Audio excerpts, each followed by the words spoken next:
What's going on, everybody? Welcome back to What's Your Story. I want to welcome my guest, Mariana, to the show today. She's someone I obviously know very closely, my cousin.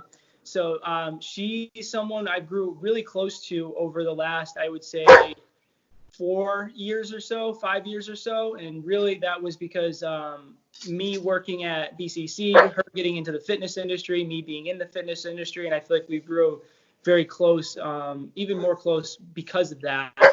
She's someone that, had been through a lot and achieved a lot, and I think overcame a lot over the past, 5-10 years. But specifically, her journey to where she is really exciting, and I'm really excited to have her on and talk to her a bit about it. So that being said, I want to welcome Mariana to the show. Thanks, Jeff. So I want to give an idea of where this all started. I think a lot of people get into fitness for different reasons. For me, it was the insecurity, lack of confidence, and just didn't really know who I was. So when your experience, where did it all start for you, and kind of what got you into fitness in the first place? So I really have been active my whole life, but before getting into the strength side of it, I used to just do cardio consistently. I used to run for miles. I would wake up before I would go to school sometimes, go to the gym when it opened, and just run on the treadmill or whatever until I had to go. Even after high school, I remember waking up before I had to go be at work at 7. I'd get up at 4, go to the gym at 4:30, run until I had to go to work. So in the beginning, fitness was actually a really negative part of my life. And it wasn't until really up until 5 years ago, I want to say, is when I hit my lowest point. I was super depressed. I struggled with major depression, multiple eating disorders. And 5 years ago, when I was 17, I hit my lowest point. And it was really a matter of life or death at that point. So that's when it kind of clicked in my head, and I started getting more into the strength side and building my strength to get to where I am now. So when you first got into it, was it more so to kind of make you feel better because you didn't like how you looked? Or was it more of, you just were looking to do something different and go into the gym? So when I first started, it was mainly based on insecurities, I would say. I was super unhappy with how I looked and how I felt. And I mean, in the beginning, just running so much and consistently burning calories and losing weight was actually making me feel worse. But in my head, at the mindset that I was at, I thought it was benefiting me.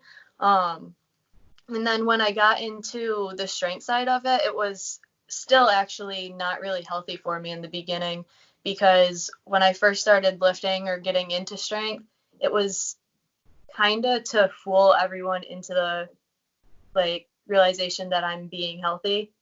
But I was still so worried about losing weight and burning calories that I wasn't worried about my own health. I just wanted to make everyone think that I was being healthy. And then when I realized what my body is capable of and how strong I can be, and I started seeing progress in muscle building, I realized it's not so much about the number on the scale or losing weight. And it was more of how I felt when I was lifting heavy. I realized what my body could do. And it was more, I would say, when I first started, it was way more physical. And now at this point, it's the mentality of it, the mental side of it is overweighing the physical part by far.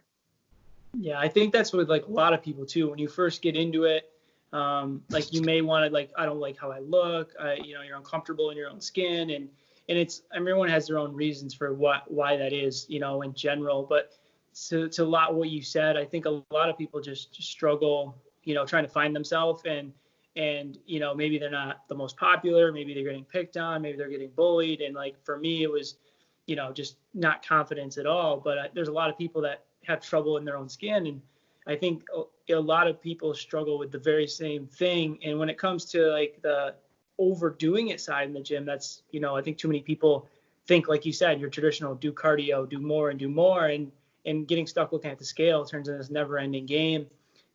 So when you're going through like that eating disorder side, did you realize you were like at that moment kind of had like either a body dysmorphic side to it or an eating disorder side, or were you just so like consumed in it you really were unaware of what you were doing?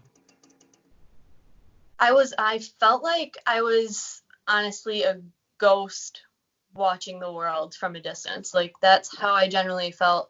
It consumed me so much that it left me to the point where I used to stay up all night long just watching negative stuff on social media that I knew was bad for me, but it was like almost a comfort kind of thing. I stayed up writing and doing so many dark art drawings, and I would stay up all night long doing all those things, crying, self-harming myself, and then I'd wake up the next morning and convince my mom that I was sick, so I wouldn't go to school.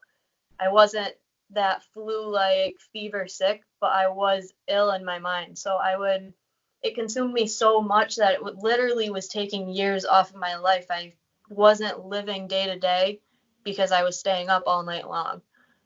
Do you feel like you were like completely self-sabotaging yourself? Because you said when you were like watching things you knew really you shouldn't or doing things, did you get to a point where you're like, you almost didn't want yourself to get better? Like you just kept just piling it on yourself? Absolutely, yeah. And that's where it goes. Like 5 years ago, I said when I hit my lowest point, it was like I just didn't care anymore. I didn't want to get better. I didn't see the light at the end of the tunnel anymore, and I really just didn't think that my life was meant anything. I didn't see a purpose for me being here, and I was just like, at that point, I just wanted to give up. Did you have like a front almost put up? You said you might had somewhat, trying to make people think you were okay. So you basically at that point you're at your lowest, but did you feel like anyone knew where you were at all?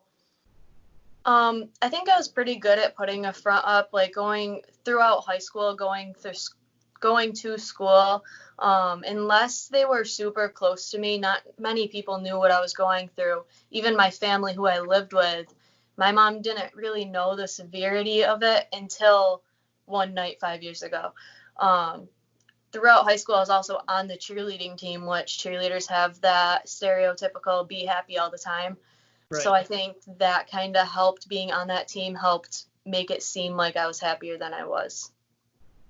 So going through those low points, when did it start to, in your head, you said that was your lowest point 5 years ago. When did it click that like I need to change, or that like you even had the capability of changing, because you said you were so like shut off at that point?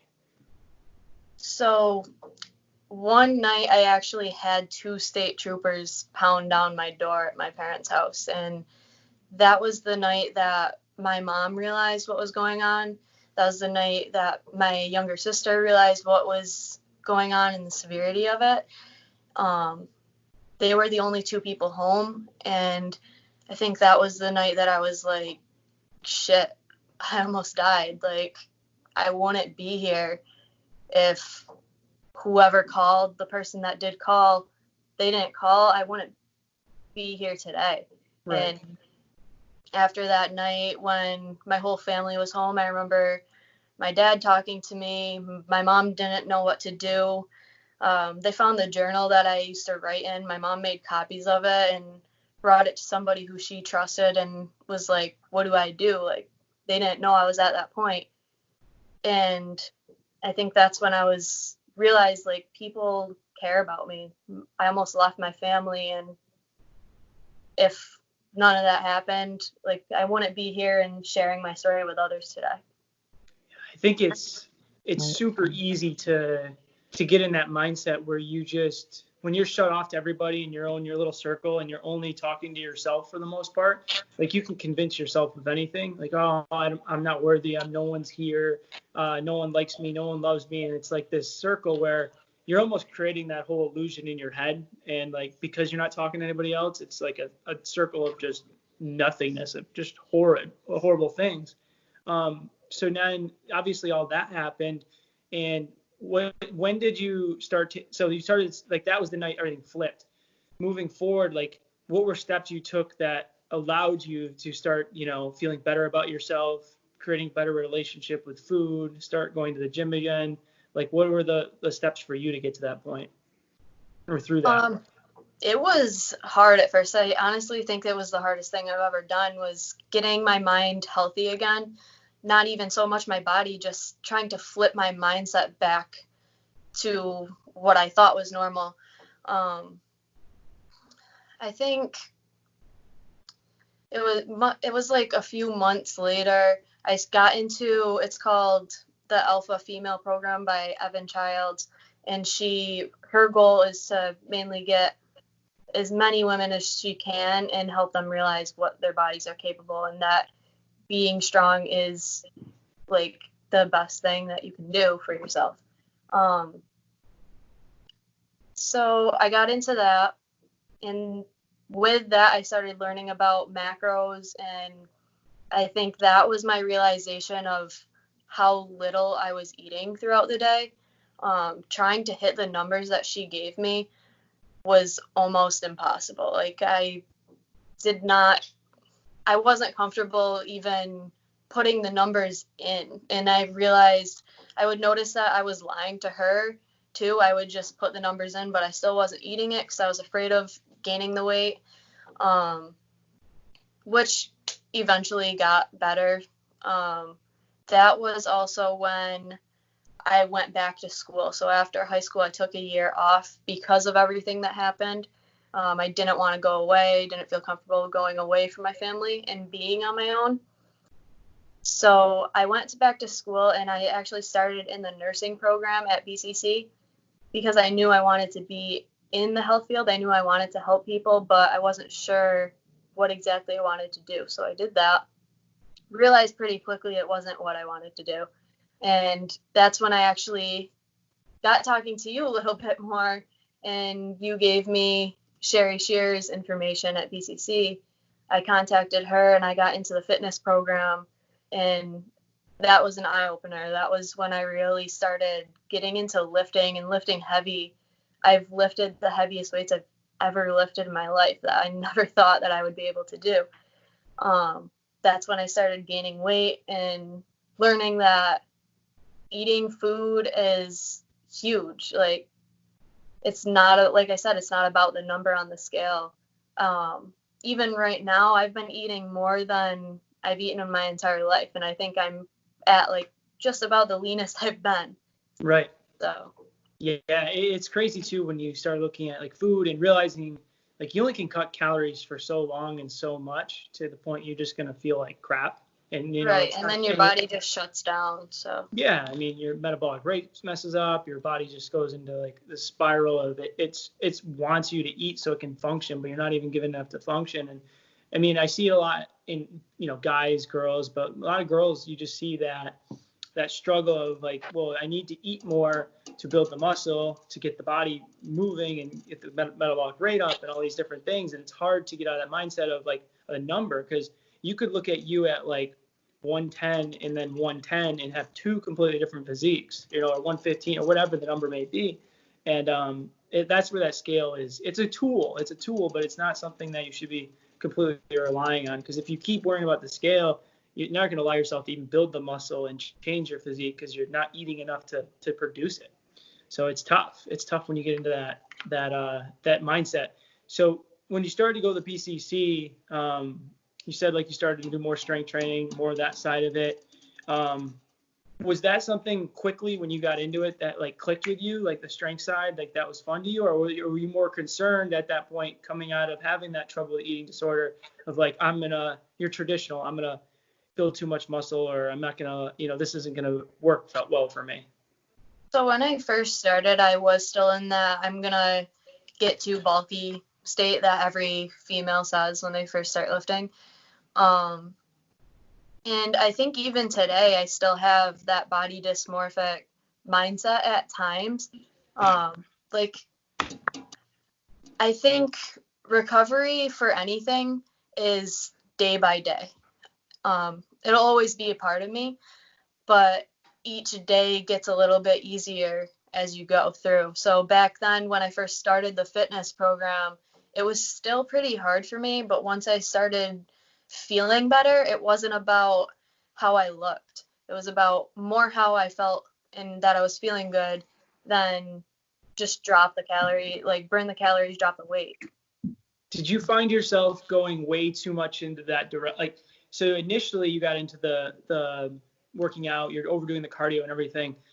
Coming out of where you were, starting at the program, getting more into the strength side, did you start to go almost off the deep end again with like overdoing it and felt like you had to scale back, or was it pretty manageable when you started to get into it for that second time? I would say I get pretty over the top with everything. Sure. So yeah, I would say I did go a little bit over the top with lifting too, and that actually caused a lot of injuries for myself as well. Back in high school, I got permanent hip damage from cheerleading, and I've been working with it every day. I do stretching, mobility with it.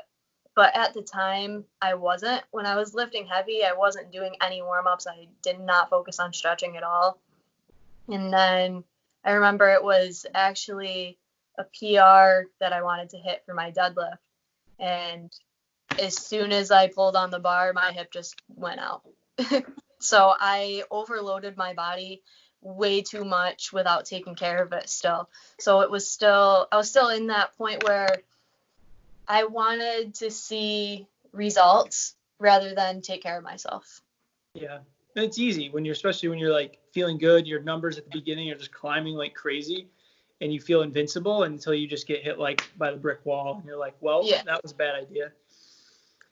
So, so I wanted to ask this before we kind of go into the work stuff are there things that you do on like a day-to-day basis or a week-to-week that help you or allow you to kind of stay in a good mindset to where you are now?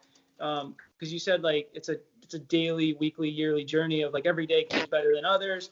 But obviously you've had to work some type of strategy in your mind now when you start to feel some certain way that it doesn't last as long, or whether it's, maybe you're reading books or motivational stuff, or like, are there things that you do that help you stay in a better mindset moving forward with all the eating disorder and all that stuff? I write a lot. Okay. That journal that I was talking about that my mom found that one night was filled with just raw writing of my story and every night how I felt. I burned that recently. I kept it for years, and I think holding on to that was like me holding on to the past. So I burned that. I got a new journal, and I started writing like what my life is like now, all the positives. I also draw, so I think creativity helps me a lot. My dog helps me a lot. He's like my therapy. Sure. And then honestly, I think the biggest thing is surrounding yourself with the right people. Yeah, I can't agree more with that. It's so easy to be surrounded with people that are negative. So I think there's way more negative people than there are positive people. Right. And whether that's just if they're not happy with their own life, because like any hater or anyone that's going to post a comment on social media, something negative, and has the time and energy to do that in their day, usually has to be pretty miserable with their own life to putting someone else down, or you're jealous or whatever it may be. It's just so easy for people to do that. But to your point, when you're surrounding yourself with the right people, it naturally just, when you're around people that are motivated or inspiring you, that are, working better to be financially, working better for their career or whatever it may be, you're naturally going to feel better. And I think that's huge, because if you want to be successful in any aspect, it's going to come down to who you're around. Like, I'd rather be alone than be around negative people for sure. Yeah. Because it just doesn't do any good. Like, if you're like, hey, Jeff, I'm going to do this, and I'm like, yeah, I don't know about that. You're like, well, my whole morale and energy just died like instantly. Right. And that's what I was doing at first. And even up until recently, I just got out of that, is I cared way too much about what others were thinking about what I wanted to do. I wanted to do something, and if I heard somebody say, oh, that's stupid or that's a waste of time, I was like, oh, okay, well, I won't do it then. And I was holding myself back. Right. And it's easy and then the other problem is this is going to rub people the wrong way, but I know this for a fact, is so like with my parents, right? They're amazing parents, super loving, super caring. But my parents, in a way, don't push me out of my comfort zone at all. So whether it's your friends or your family, or, you know, it could be anyone you're even close to. Sometimes you always think because they're, you know, your family or friends or your closest friends and people, but sometimes you got to, like, you know, love them and care about them, but almost put them in a different category because, like, I didn't go to school right away because I wasn't motivated and urged to do it or challenge myself and better myself. And I feel like a lot of that had to do with having loving, caring parents, but didn't want me to be uncomfortable or push myself, or like, Right. you know, maybe family members aren't, you know, there are some family members that aren't as supportive in situations, or maybe too realistic and don't think outside the box. So it's truly like who you surround yourself with, and whether it's friends, whether it's family. If maybe you have a negative family, it's like, hey, you're my family, but I can't spend that much time around you because it's going to influence what I want, you Right. know, and it's easy to do that. So let's kind of transition now. Like you're feeling better about yourself. The gym's getting better. Your mindset's getting better. You're at BCC, and then so work-wise, you started to transition. Did you know right away you wanted to go into personal training, or was like after being at BCC, like you said, something you just enjoyed doing right away?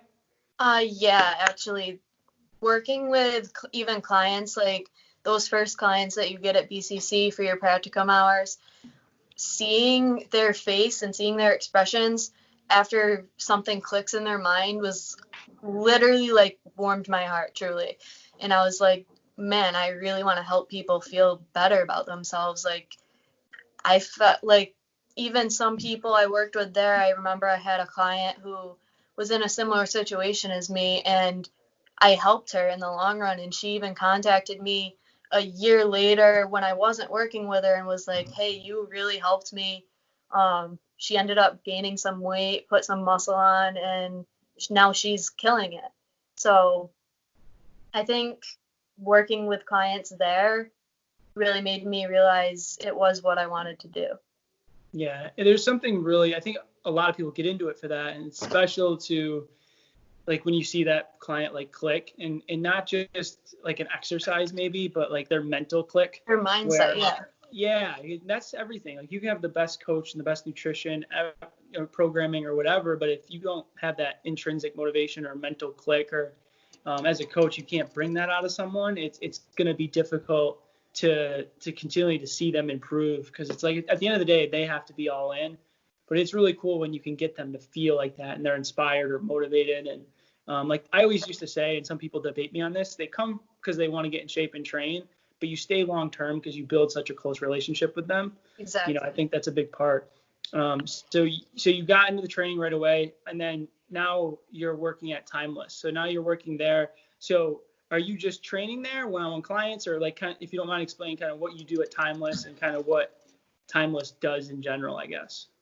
So I mainly take one-on-one clients, but I do group training as well, and I'm also the strength and conditioning coach for Gymfest gymnastics. Cool. So basically at Timeless, they do one-on-one training. They just expanded to do more like a different variation of like a gym membership with coaching involved also, and then the gymnastics facility too. So how has that been? Because you were initially like in one-on-one training, that's what you got used to. How is it working with like younger kids, gymnastics, like almost competitively, that side of it? How has your experience been with that? So that's actually what I first started off with when I got into Timeless. Is Okay. I started doing strength and conditioning coaching at night with the gymnasts, and their ages vary from like 8 to 18 until they graduate high school. So I get to work with like just about every age of kids, and they're awesome. I love it. Um, it's interesting to see them grow, not just in their skills, but as teenagers and as young adults. You And then, yeah. do you feel like they look up to you, considering you're like, how old are you now? 23? I'm 23. 23. So is it like kind of, it's got to be weird too, because I remember when I'm like, say, 5, 6, 7, 10 years old, teenage years, it's so funny how like someone 4 or 5 years older than you, like when you're that young, you think you're like this Seems like like they're way older. like superwoman, right? They see you in the gym, like in shape, doing your thing. It's got to be interesting being that person now when you used to look up to the people almost like that. Right. Yeah, so it's got to be pretty cool in that aspect. Because I did something at BCC when I worked with like 3rd and 4th graders, and it was like one kid was like super into it, and he like came into it. He's like, I did push-ups the other day. And he's like trying to brag to me like I'm this big cool guy now. It was cool. And I honestly love it when they do that. Like, there's the real little ones, like the level 3s, who even the young ones follow me on Instagram, and they're like, oh, I watched your video, I want to be like you. They work extra, and those are the ones that work extra hard in conditioning when I'm working with them. And it's pretty cool, the ones who do look up to me and want to be like, almost want to be like me when they grow up. Well, because you don't know either, like, that's the one thing I like about kids is like there's no judgment in kids, and they don't know the difference between like a lot of things, like if you worked for the Boston Red Sox or you were like this trainer that worked wherever, they don't, to them you're like, wow, this person's amazing. Like it's so cool to see them do that. And that's, I think, what's great about working with kids too. It's just like that side of it, and then to see them like your influence without realizing it, you have such an influence on their life because they're spending a lot of time with you every week. Like how you act, how like the things that you talk about, the mentality you have, like those are such a big influence on kids, in which you don't have, like you influence adults, but not nearly to the same level, I feel like, Right. in life. And we've even gotten, like, working with the kids, we get their parents that come in and train with us as well. Yeah. Their parents see their kids working and the results that we're giving their kids, and then they come in and train with us and they get the same results too. So it's a win-win. It's like, and that's cool too. Then like the whole family's doing something. Right. So I want to flip out of this for a sec, go a little bit more on like advice / mindset stuff. So I guess the thing, like, I think a lot of people will ask is like, you talked a little bit about it, but like, what's some advice that you could give someone that, and I'll go into the eating disorder side of it, because that's, something you went through, like some advice that you could give someone that's struggling, maybe not is at their bottom yet, but is, not in a good mindset, doesn't feel good about themselves, maybe lacks confidence, like kind of you said you did, to help them kind of take steps forward and maybe kind of get out of it or find themselves that you almost maybe wish that you had back then, if that makes sense. Did I just cut out? No, you're good. You're good. Man down. So I would say be strong enough to get out of your comfort zone and be vulnerable enough to ask for help, because I was so closed up and didn't want to open up to anybody that it was way worse for me at the time because I wasn't getting the help that I needed. I think so many people, especially today, think that vulnerability is a weakness, but it's actually the strongest thing that we can do. And it's the strongest thing that I've gained, in my opinion. I think a lot of people, no one likes anything more than like the comeback story. You know what I mean? It's one of those things where, when you're down and out and like this, there's nothing better than seeing someone like come out of that, and in realizing that like more people, like you said, care about you than you think. And I guess it's so hard because when you're in a mindset that's negative, even like my, situations I've been through where you just beat yourself up and, you almost, like, I self-sabotaged myself because I'd start to feel better in situations, not necessarily the eating disorder side, but just, and I would be like, man, like, I don't want to feel better. Like, I'm not going to work out because then I'll feel better. And then like you start just doing things that it doesn't even make sense. Right. Yeah. And for me, it's like things that I've been through. It's just been, trying to do anything you can. And when you're in a bad mindset, to just be anything positive, like even if you're not believing the positivity or like, it's just talking to someone if you can, or listening to positive stuff and a video on YouTube or positive, anything that you can put into your life that'll help try to influence you just enough to like maybe step in the right direction. It's tough. It's not an easy situation. It's so much easier when you're not in it to say it too. Right. So, it's definitely easier said than done, but even those who are working on their comeback stories or in recovery for something, I say embrace your story and really own your story, because our stories are what mold us into who we are today. So instead of running from the pain or running from people's opinions or whatever, embrace it. yeah, that's perfectly said, because that's the fact. I think most people are scared to, like you said, talk about their stories, or, which it's funny because I've never heard anyone respond badly to, like, say this story. You talk to someone, I only find that that's going to be inspiring. I think that only motivates people, but most people are scared because they're scared of what people may think. And I'd say like 9 times out of 10, it's only helping you get it off your chest, and also help, inspire other people to maybe take that step. So it can be huge. Right. And even if you're just reaching one person, that's the goal. Yeah, to perfectly, yeah. And off that point, how many people, it's easy when I'm curious on the social media side, because that plays a big factor, I feel like, in a lot of this stuff, because it's like everyone thinks they have a perfect life. And then as like an influencer, as if you're putting information or content out, it's very, very easy to chase like numbers. Like, I got Right. 10,000, 20,000, 5,000, 100,000 people following you. And to your saying, it's like, if you can in fact impact one person, like, it may not seem like a lot, but if, like, hypothetically you save someone's life without knowing it, that's worth like your whole life. But it's Right. easy to just play like, I need to more people following me, and you get out of the idea of like putting out good content or like information that can just help people, like spreading the positive word, all this stuff, not worrying what it gets you. You're just doing it to help, and if a following comes, it comes. But you see too many people trying to get famous instead of actually creating an impact. It's Right. a lot of that now. I think we need to take a huge step back from how can this help me, and take a step towards how can I help you, and Yeah. think about that while you're on social media and while you're posting things. Yeah, it's huge.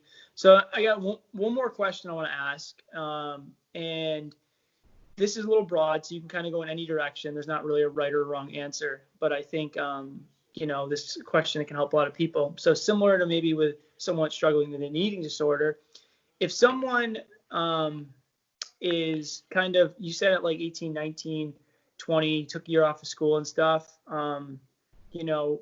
what advice would you give to someone that maybe isn't sure what they want? Like, you tried nursing and then you didn't like it, and then you tried the fitness and it worked out. Like, what advice would you give someone that's trying to figure out themselves, kind of what they want to do, and or maybe, what helped you figure things out? I think this actually goes back to get out of your comfort zone. Don't be afraid to try new things, and don't not do something because somebody tells you not to, or because you're worried about what other people are going to think about you. If you want to make a huge career change or a huge jump in your life, if your gut's telling you to do it, then I say go for it, do it, because you never know unless you try. Yeah, I love it. I think that's perfect. I think that's perfect. I mean, I definitely can relate. I couldn't agree more in the aspect that it's like, hey, it's your life. If you can objectively cut everyone out of it, that, and just think like, what do you want to do? Like, how do you want to do it? Like, so just trying something different, and not letting other people influence that. And I think, you said it perfectly also, is you got to try things. You got to just continue to step out of your comfort zone. And I think the one thing most people always are going to need is they always need progress. I don't think you're ever going to get perfection, but if you're not always progressing mentally, physically, career, financially, whatever that it may be, emotionally, like, you're not going to be happy. There's always got to be some little stepping stone. And how you go about that is, how, whatever you need. But I think that's perfect. So that being said, I just wanted to close it up. Thank you for coming on. Thank you for telling your story. I think a lot of people will definitely be able to relate, and hopefully it inspired some people to step out of their comfort zone, and whether it's speaking up, when they're in a tough situation, or taking a step to push themselves in some other way. So thanks for coming on. Happy to be on. Thanks for having me. Yeah, no problem. I'll talk to you soon. You too. Bye.